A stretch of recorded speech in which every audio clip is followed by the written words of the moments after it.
ನಮಸ್ತೆ ಗೆಳೆಯರೆ. ಇವತ್ತು ತುಂಬಾ ಒಳ್ಳೆ ವಿಚಾರ ಡಿಸ್ಕಸ್ ಮಾಡೋಣ. ತುಂಬಾ ಚೆನ್ನಾಗಿದೆ ನೋಡಿ. ದೇವರು ಮಾತನಾಡುವುದಿಲ್ಲ, ಯಾವ ದೇವರು ಮಾತನಾಡುವುದಿಲ್ಲ.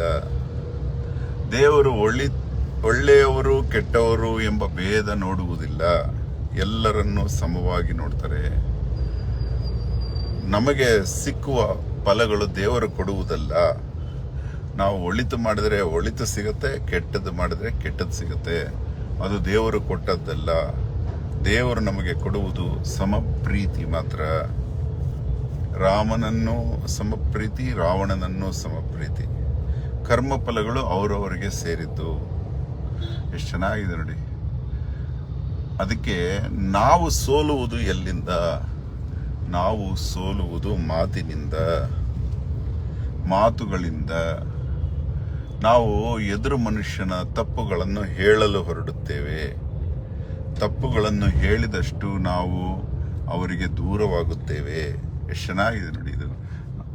ಎದುರು ಮನುಷ್ಯನ ತಪ್ಪುಗಳನ್ನು ಹೇಳಿದಾಗ ನೋಡಿ, ಎದುರು ಮನುಷ್ಯ ಕೆಟ್ಟವನಾದ್ರೆ ಅವನಿಗೆ ಅದು ನಾಟುವುದಿಲ್ಲ.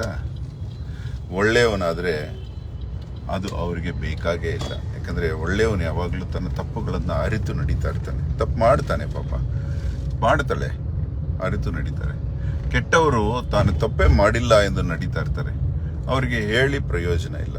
ಹಾಗಾಗಿ ನೀವು ಕೆಟ್ಟವರಿಗೆ ಅವರ ತಪ್ಪುಗಳನ್ನು ಹೇಳಿದ್ರೆ ಎಗರು ಬೀಳ್ತಾರೆ ನಿಮ್ಮ ಮೇಲೆ, ಕೋಪಾವಿಷ್ಟರಾಗ್ತಾರೆ. ಅದಕ್ಕೆ ಕೆಟ್ಟವರಿಗೆ ಹೇಳಬಾರ್ದು. ಒಳ್ಳೆಯವರು ವೆರಿ ಇಂಟ್ರೆಸ್ಟಿಂಗ್ ನೋಡಿ. ಒಳ್ಳೆಯವ್ರಿಗೆ ಹೇಳೋ ಅಗತ್ಯನೇ ಇಲ್ಲ. ತಪ್ಪು ಮಾಡಿದ ತಕ್ಷಣ ಸರಿಪಡಿಸ್ಕೊಂಡು ನಡೀತಾ ಇರ್ತಾರೆ ಅವರು. ಹಾಗಾಗಿ ನಾವು ಕಲಿಬೇಕಾಗಿರೋದು ದೇವರ ನೀತಿಗಳು. ದೇವರ ಹಂಗೆ ಸುಮ್ಮನೆ ಇರಬೇಕು. ನಾವು ಸುಮ್ಮನೆ ನಡೀತಾ ಇರಬೇಕು. ನಮಗೆ ಒಳಿತು ಮಾಡಿದ್ರೆ ಒಳಿತು ಸಿಗುತ್ತೆ, ಕೆಡುಕು ಮಾಡಿದ್ರೆ ಕೆಡುಕು ಸಿಗುತ್ತೆ.